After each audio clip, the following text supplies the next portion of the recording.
Sa pakikipagsapalaran ni Marco sa syudad ay nakilala niya si Clara. Isang napakataray at napakatapang ngunit sobrang ganda na dalagang nakakuha ng kanyang atensyon. Sa maikling salita, napaibig siya dito unang pagkakilala pa lang nila.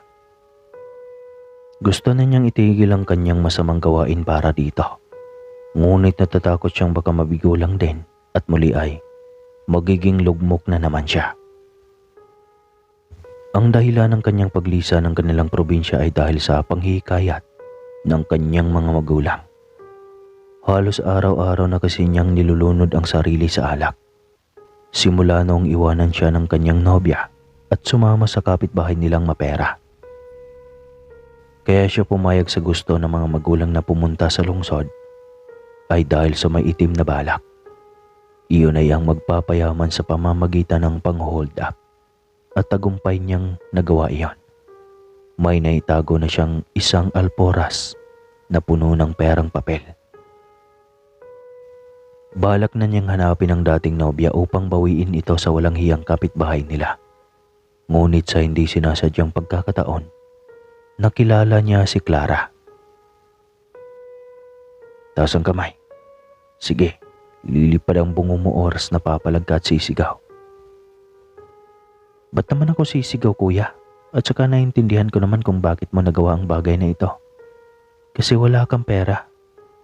At para sa kaalaman mo, ay ganoon din naman ako. Anong makukuha mo sa akin ay hindi pa ako nakakadalahensya. Anong nakadalahensya? Kunot noong tanong ni Marco. So si kuya, akala ko ba hold upper ka? Iyon lang hindi mo alam? Ano nga yun? Inis na tanong niya ulit dito. Hindi pa ako nakabenta, kuya. Gusto mo bilhan mo na lang ako. Ano yan? Droga, masarap to. Dadalhin ka nito sa langit. Nakangising wika ng dalaga. Abay luko to ah. Alam ko ang bagay na iyan at huwag mo akong utuin sa ganyan. Naging baliw ang kapitbahay ko dahil dyan, kaya huwag mo akong maloko. Galit na singhal niya rito. Iyon naman pala. Paano na? Kanya-kanya na tayo ng racket. Anong pangalan mo? Clara, kuya. Sagot ng dalaga. Sayang ang ganda at ang pormahan mo. Nagbebenta ka lang naman pala ng droga. Sus, ikaw din ha. Sayang iyang kamatsuhan mo at kapugian. Dakilang hold upper ka lang naman pala. Natigil ang kanilang bangayan nang biglang may dumating na parak. Hoy, kayong dalawa! Sigaw ng isang mamang pulis. Patay tayo niyan, kuya, takbo! Saad ni Clara sabay sibat. Mabilis pa yatang tumakbo at tila taglay ng dalaga ay ninja mobs. Nakasunod lang dito si Marco. Hindi niya alam kung saan ang tungo ng dalaga subalit nakabuntot pa rin siya dito. Hanggang sa hindi na niya ito namataan pa. Paikot-ikot siya sa kanyang kinatatayuan nang biglang hinila siya ng dalagang papasok sa isang maliit at sira-sirang pinto. Huwag ka nang sumigaw, bulong ng dalaga. Bahay mo to? Tanong ng binata sa mahinang boses. Hindi, pero kailangan nating tumigil upang mailigaw ang mga nakabuntot sa atin. Sagot nito. Ilang sandali pa ay mga yabag na mga nakahabol sa kanilang pulis ang dumaan. Sige, diretso. Natakasan na tayo. Ang bagal nyo kasi. Sigaw ng isa sa mga ito. Nang mawala na ang mga yabag ay sumilip si Clara sa labas. Wala na sila. Halika na, bilis. Halos hilahin na ni Clara palabas si Marco. Saan tayo pupunta? Tanong ng binata. Tanga, anong gusto mo magpapahuli dito? Halika na. Mamayang konti babalik na ang mga iyon dahil dead-end na sa unahan. Mabilis na sumunod si Marco kay Clara. Saktong may dadaan na taxi kaya pinaran na niya ito. Saan tayo? Tanong ng binata. Ikaw, baka tago iyong tinitirhan mo. Ako kasi ay kilala na halos ng mga parak na iyon. Kaya alam na nila kung saan ako puntahan. Abay, dinamay mo pa ako. Ikaw lang yata ang kailangan ng mga iyon eh. Bakit ako? Ikaw ang nag-hold up sa akin kaya malamang ikaw ang sadya ng mga iyon. Tumahimik na lamang si Marco at doon na nagpahatid sa kanyang tinitirhan. Isang lumang bahay sa gilid ng highway. Seryoso dito ka nakatira? Gulat na tanong ni Clara. Wala akong bahay at wala akong kaanak dito dahil laking probinsya ako. Kaya dito ako mag-isa. Natahimik saglit si Clara at napatanong. Sa probinsya siguro tahimik ang buhay.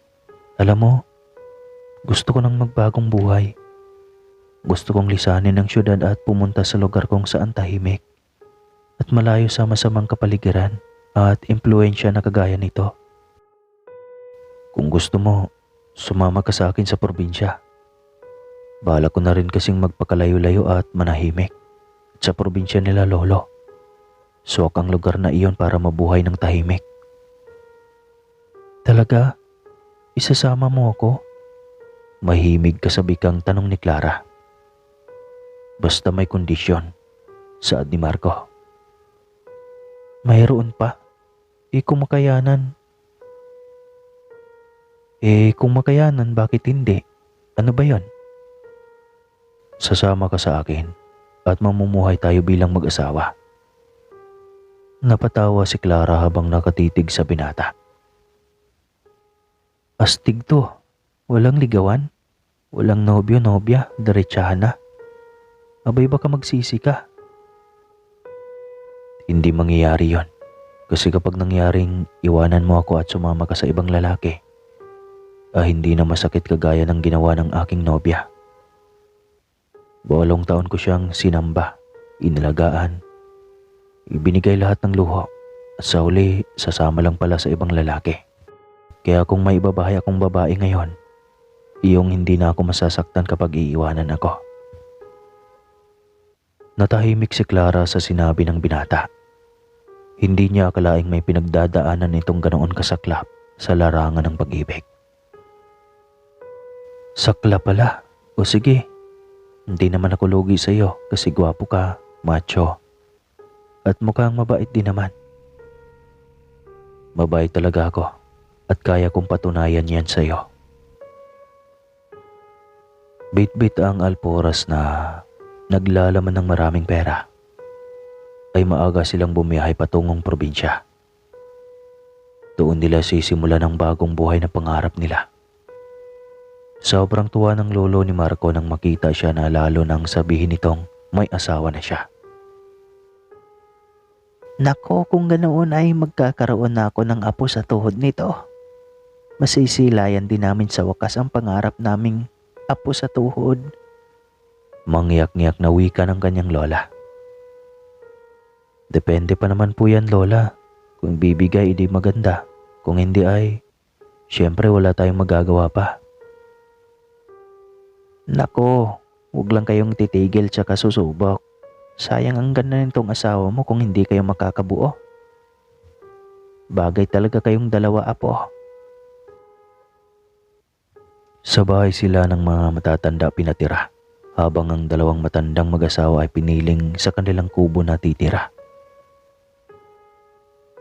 Ayaw pumayag ni Marco subalit mapilit ang mga ito. 3 buwan na silang magkasama sa bahay na iyon ngunit ilang pa rin si Marco sa dalaga. Hanggang sa isang gabi ay nagulat na lang siya nang biglang pumasok sa kwarto niya si Clara. Bakit hindi ka pa natutulog? Tanong niya rito.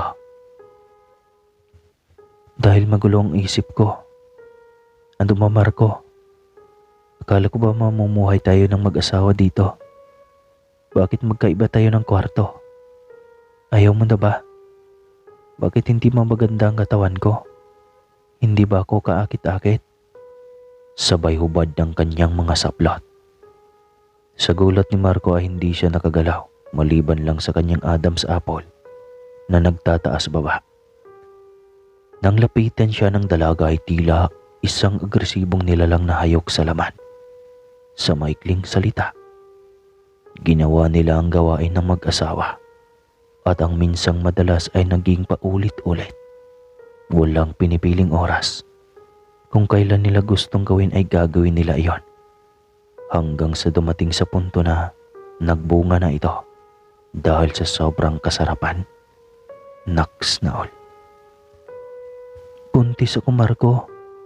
Tila walang buhay na saad ni Clara isang umaga. Salamat.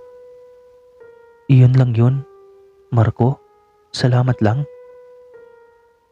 Hanggang ngayon ba, hindi mo man lang ako natutunang mahalin? Kasi ako, simula pa lang ay alam ko nang mahal talaga kita. At kaya ako nagpakagaga na pumayag sa gusto mo ay dahil umaasa ako na kapag mabibigyan kita ng anak, ay matutunan mo na akong mahalin. Pero ang babaeng iyon pa rin yata ang hanap mo. Nang hindi nito mapigilan ang mga luhang nais pumatak sa kanyang mga mata, ay tumakbo na ito papasok ng kwarto. Ngunit tila pusong bato na ang taglay na damdamin ni Marco. Lumipas ang 5 buwan, halata na ang umbok sa tiyan ni Clara. Ganon pa rin ang pakikitungo ni Marco sa kanya. Basta maibigay lang nito ang kanyang mga pangangailangan. Hanggang sa isang araw ay niyaya niya itong tumungo sa bayan para ma-check ang bata sa tiyan nito. Huwag na, ayaw kong gumastos ka ng sobra para sa amin ng anak ko. Anong anak ko? Anak natin. Hindi umimik si Clara. Baka maging emosyonal na naman siya. Hanggat kaya niyang mapigil ay ayaw niyang ipakita kay Marco na mahina siya. May matandang hilot akong nakilala at siya na rin ang magpapaanak sa akin. Tugon ni Clara dito. Sino yan? Kilala ba namin? Malay ko. Malamang kilala kasi taga rito kayo. Hinayaan na lamang ni Marco si Clara na magdesisyon para sa sarili. Minsan ay hindi ito namamansin, ngunit sa isip niya ay dala lamang iyon ng pagbubuntis. Hanggang sa kabuwanan na nito, ngunit hindi inaasahang nilalang ang bumubulubo. Hanggang sa kabuwanan na nito, ngunit hindi inaasahang nilalang ang bumublabog sa kanila isang gabi. Malalim ng kanilang pagkatulog.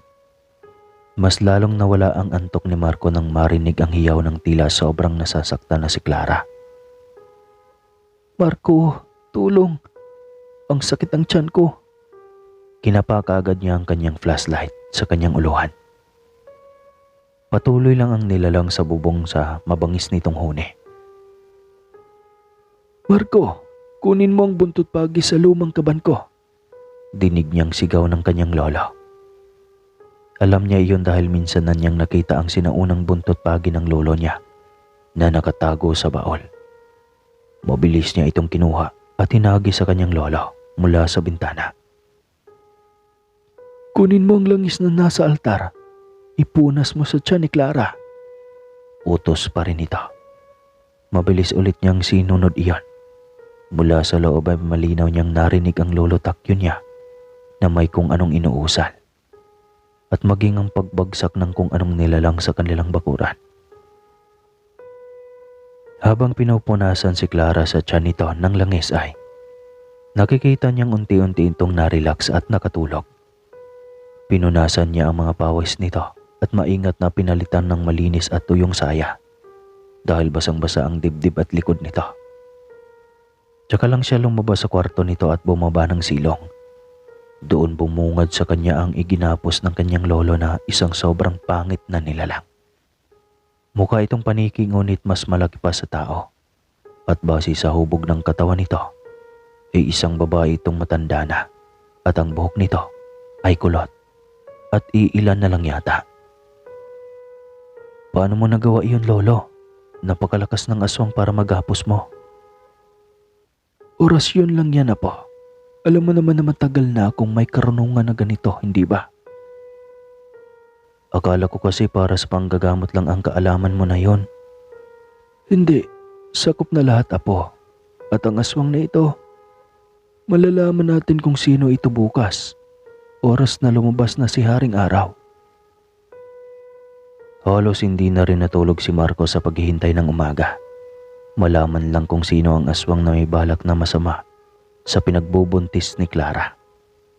Dahil umaga na siyang nakatulog, nagising na lang siya sa ingay ng kanyang lola. Hayop ka, Esther. Ikaw lang pala ang aswang na may masamang balak sa magiging apo ko. Humingi ng despensa ang matanda. Nagmakaawa ito at saktong bumaba ng bahay si Clara. Anong ginawa niyo kay Lola Edad? Gulat na tanong ni Clara. Anong Lola Edad? Ito si Esther, ang hilot na aswang. Wika ng matanda. Hindi lolo, siya po ang magpapaanak sa akin. Giit ni Clara. Clara, siya ang aswang kagabi. Nahuli ni lolo. Biglang sabat ni Marco mula sa likod. Pagkawalan niyo ako, pangako, di na ako uulit. Di na ako magpapakita dito. Pagmamakaawa ng matanda. Sige na Marco, pagkawalan niyo si Lola. Kawawa naman. Nagkatinginan pa ng matagal sina Marco at ang kanyang lolo bago magdesisyon. Pagkakawalan kita ngayon. Huwag ka lang magkamali na maligaw dito muli. Hindi na kita bubuhayin pa. Mabilis na tumango ang matanda.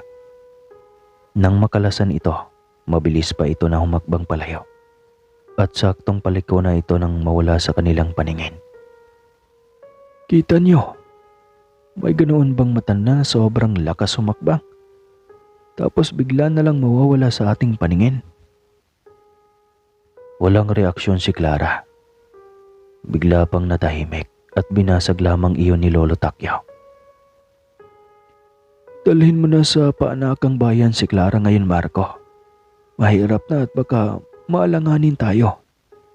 Utos ni Lolo Tacquiao. Ayos lang, Lolo. Kaya ko naman.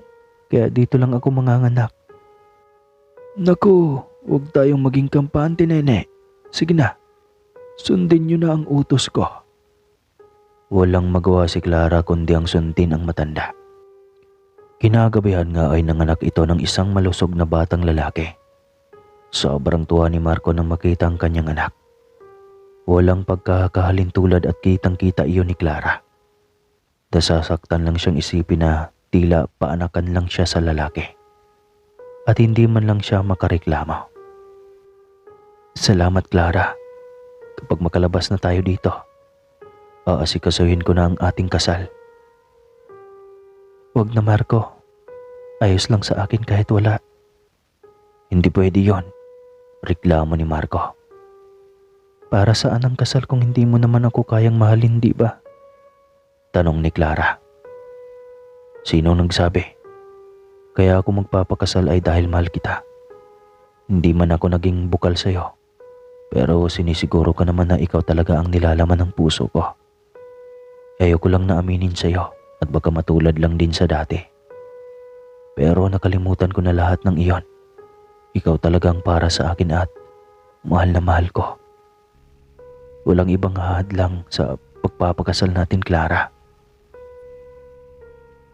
Napaluha si Clara sa sinabi ni Marco. Ang buong akala niya ay hindi na niya makakamtan pa ang pag-ibig na kanyang pinapangarap. Pagkalabas nila sa ospital ay kasal kaagad ang inasikaso ni Marco, gaya ng kanyang pangako. 5 buwan buhat ng araw na iyon ay kasalan na nila at hindi makapaghintay pa si Clara na tawaging Mrs. ni Marco. Ganoon man naging masama ang kanilang nakaraan, pinili nilang magbagong buhay kasama ang anak at magiging anak pa. Sana ganun din kayo. At hanggang dito na lang po ang kwentong ito kasi tapos na siya. Maraming salamat po sa lahat ng nakikinig. At hindi nakakalimut mag-subscribe. Isa kang tunay na supporters.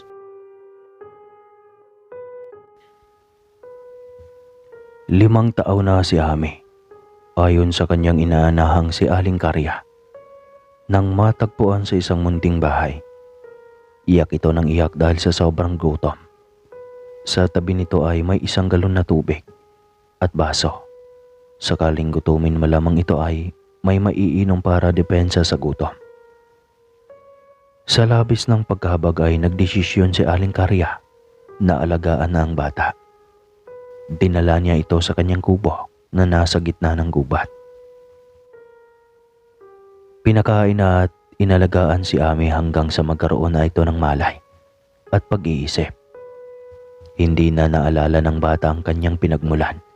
Si Aling Karian na ang tinuring niyang ina at paminsan-minsan ay may sumasagi sa isipan niya ang alaala ng kanyang ina. Ngunit pagkaramdam niya ay isa iyong panaginip lang na bigla lamang niyang naalala. Minahal naman siya ni Aling Karya. Itinuring na isang tunay na anak at pinag-aral sa pribadong paaralan sa kabila ng kahirapan sa buhay. Hanggang sa magdalaga na si Ami, nagsimula na rin siyang makarinig ng mga tsismis na hindi maganda tungkol sa kanyang ina. At minsan ay humantong sa pambubuli sa kanya. Anak ng aswang, anak ng aswang. Bilang isa siyang mahina at iyakin, wala siyang magawa kundi ang maglugmok sa tabi at hahayaan na lang na maglandas ang mga luha sa mga mata. Ami, hindi ka na naman papasok? Tanong ni Aling Karya. Ayoko po, Nay.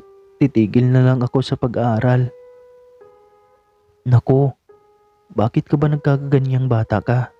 Ano bang problema mo? Umiyak ito habang nakatingala sa ina. Ano bang problema, anak? Bakit lagi na lang kitang nakikita na tila ba takot sa katulad mong mga bata?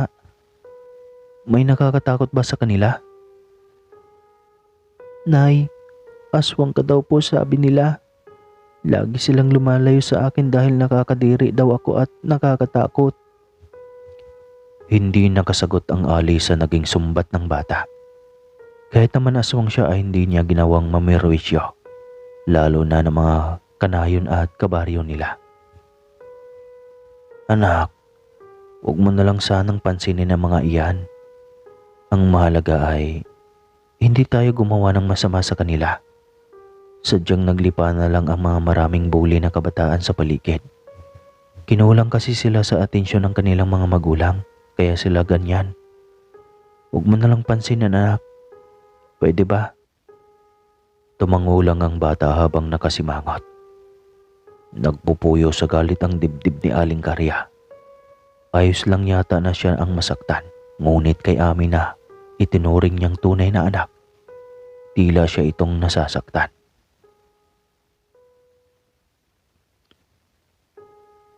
Ngunit hindi siya pwedeng magalit. Ayaw niyang patulan ang mga bata. Hindi rin naman lalabas ang ganong tsismis kung hindi galing sa mga matatanda. Kaya malamang may mga magulang na mga bata ang nagchichismis sa kanya. Narinig ng mga kabataan kung kaya't nagpasalin-salin sa mga bibig ng mga ito. Isang umaga ay nadaanan niya ang mga bata na may iba na namang binubuli. Kaya sinaway ni Aling Karya.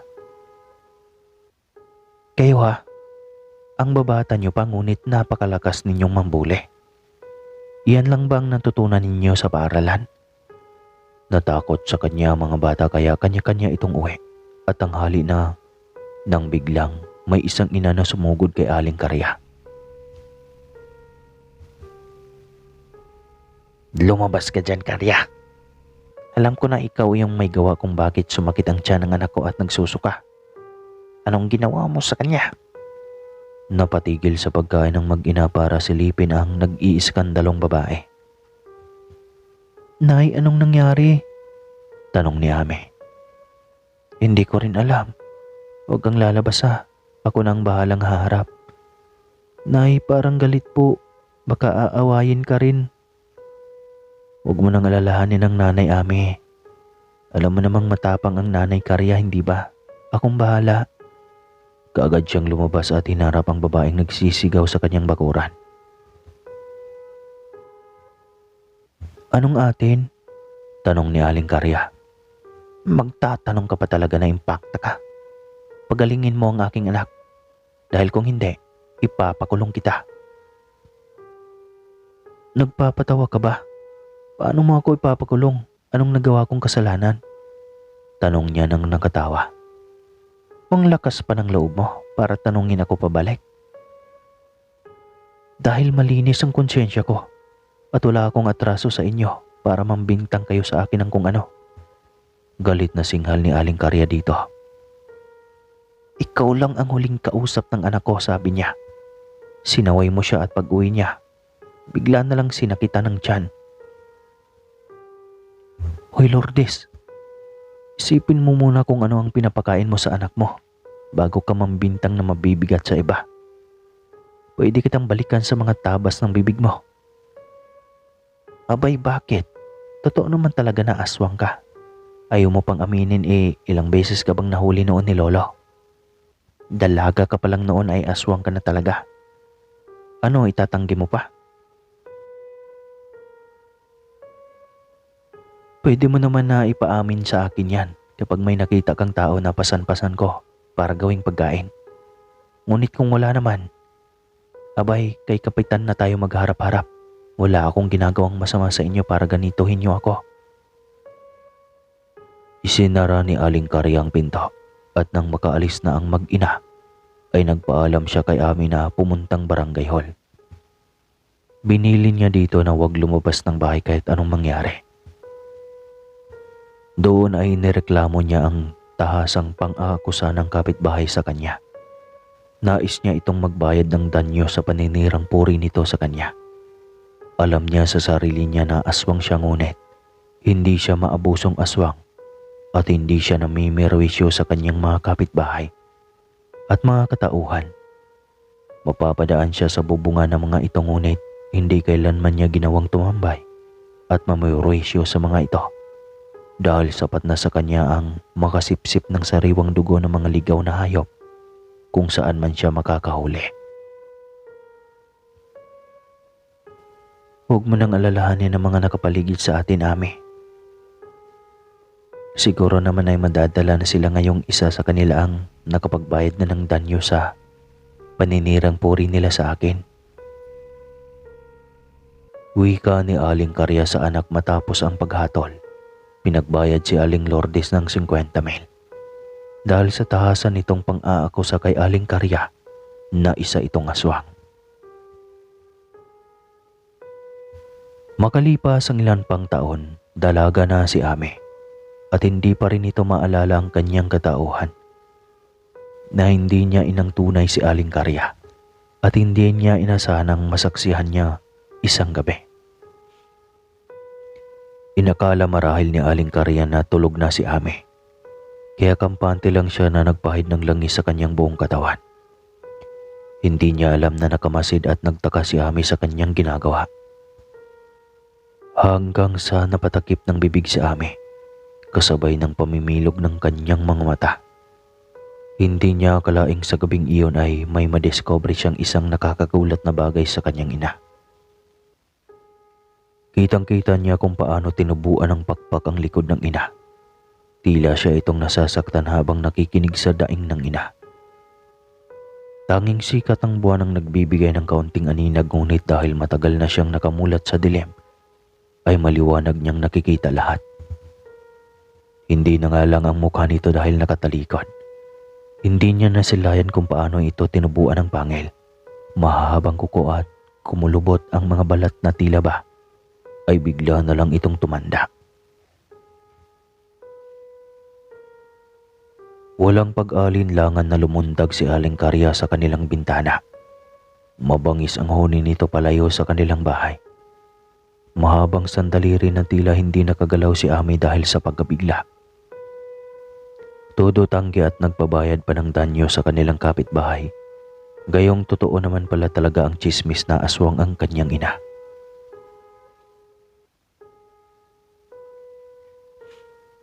Kung ganoon, aswang din ako, sambit niya sa kanyang sarili.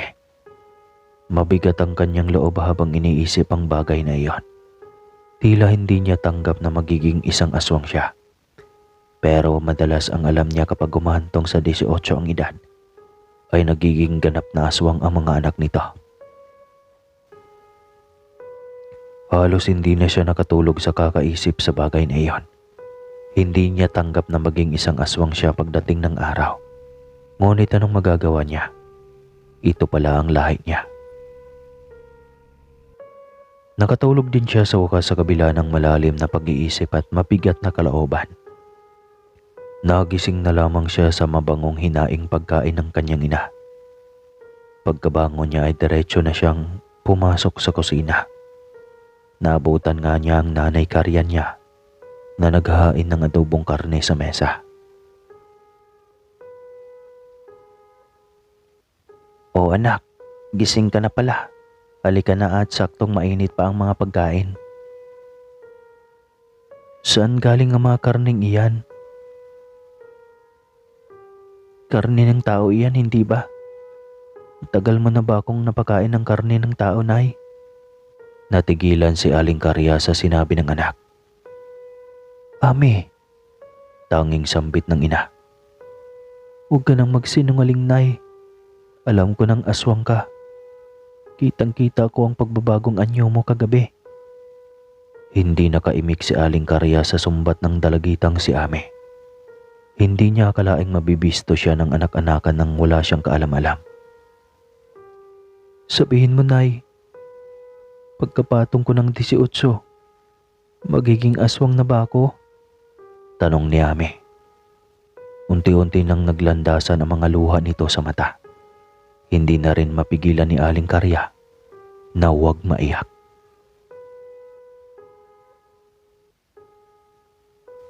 "Nandidiri ka na ba sa akin dahil ganito ako? Ayaw mo na ba akong maging ina pa, Ami?"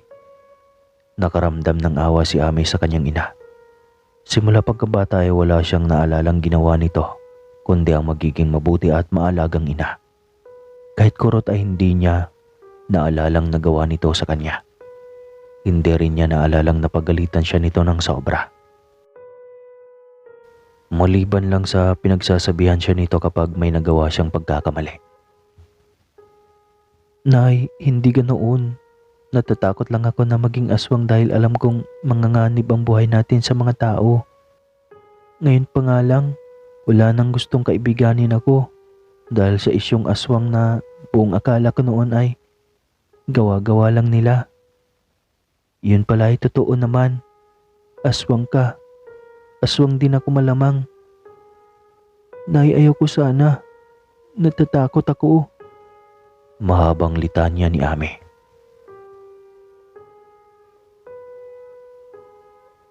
Nakatitig lang sa kanyang ina. Tila ba may nais itong sabihin. Ang kaso ay nag-aalangan ba? Umupo na ito sa harap ni Ami. Nagsimulang humagulgol. Tila kinayumos ang dibdib ni Ami nang makita ang miserabling mukha ng ina. "Nay," sambit niya. "Siguro panahon na para malaman mo, anak. Ewan ko lang kung naalala mo pa, ngunit ang katotohanan ay hindi talaga kita anak na tunay." "Nay?" gulat na sambit ni Ami. 5 taon ka nang mapadaan ako sa abandonadong kubo noon. Anyong aswang ako at kalagitnaan ng gabi. Nang marinig ko ang boses mo na iyak ng iyak, walang ibang sumagi sa isip ko noon kundi isa kang masarap na pagkain. Kaya sinilip kita sa bubong. Doon ko napagtanto na mag-isa ka sa loob at iyak ka ng iyak dahil sa gutom. Sa totoo lang, gutom at hayok sa laman ang halimaw na katauhan ko noon dahil medyo bago-bago pa akong aswang. Pero mas nangingibabaw ang awa ko sa iyo. Hindi kita kayang kainin at lalong hindi ko pa nagawang kumain ng karne ng tao. Ayoko rin naman ng ganitong buhay, kaya lang minalas na kasama ako sa isinumpang angkan. Kaya ito, magtitiis hanggang sa kamatayan." Hindi nakapagsalita si Ami sa revelasyon na iyon ng ina.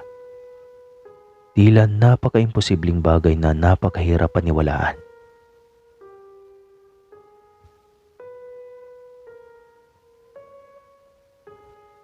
"Mas alimaw pa yata ang puso ng ina mo kaysa sa akin kung tutuusin, Ami.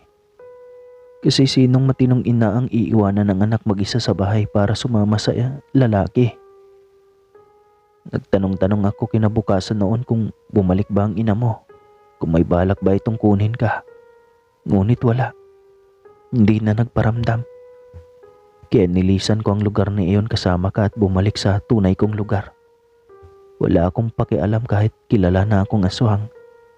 Gusto ko lang naman ay magiging ina mo.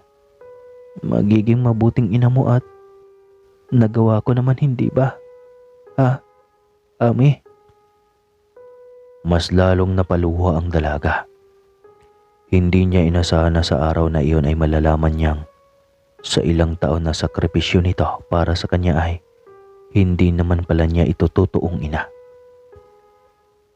Puno ng hinanakit ang puso niya sa kanyang tunay na ina. Nais na itong sumbatan sa ginawa nitong pag-ambando na sa kanya. Ngunit wala rin siyang ideya kung sino ito.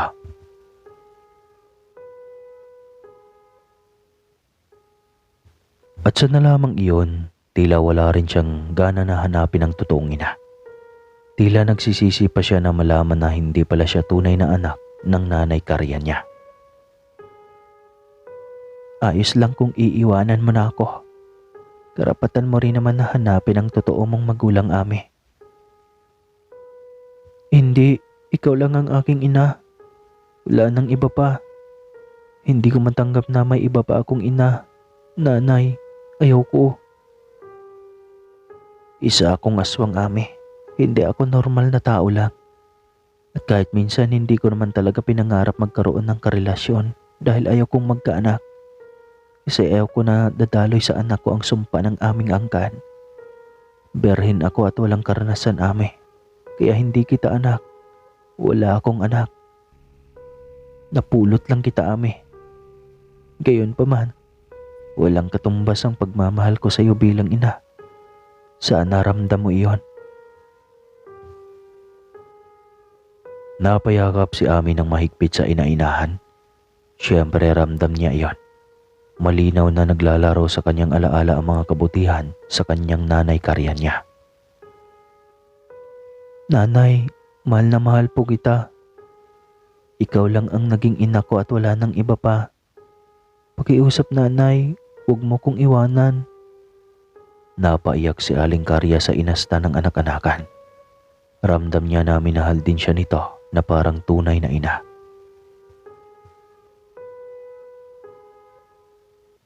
Lisanin mo na ako, Ami. Ayokong magaya ka sa akin na isang aswang. Ayoko ring ipamana sa iyo ang mutya ng pagiging aswang. Ayokong maranasan mo ang mga nararanasan ko ngayon. Sobrang hirap, Ami. Ayos lang, Nay. Ang mahalaga ay magkasama tayo. Hindi pa ako nakabawi sa lahat ng kabutihan mo sa akin. Pangako ko sa iyo, hindi kita iiwanan at handa akong tanggapin ang pagiging aswang mo kung kinakailangan man. Napaiyak si Aling Karya sa sinabi ng dalagita. Hindi niya inasahan na ganito ang magiging reaksyon nito matapos malaman ang lahat. Buong akala kasi niya ay lilisanin na siya nito oras na malaman nito na hindi siya ang tunay na ina at maliban doon ay isa pa siyang aswang. Nang tumanda siya at may sariling buhay na rin ito ay hindi pa rin siya pinabayaan ni Ami. Lahat ng pangangailangan niya ay binigay ni Ami. Nakakapag-asawa din ito ng mabait at responsableng asawa. Dalangin niya na sana ay dadalhin na lang niya hanggang kamatayan ang pagiging aswang niya. At dito na po magtatapos ang kwentong ito. Maraming salamat sa lahat ng nakikinig. At hindi nakakalimot mag-subscribe.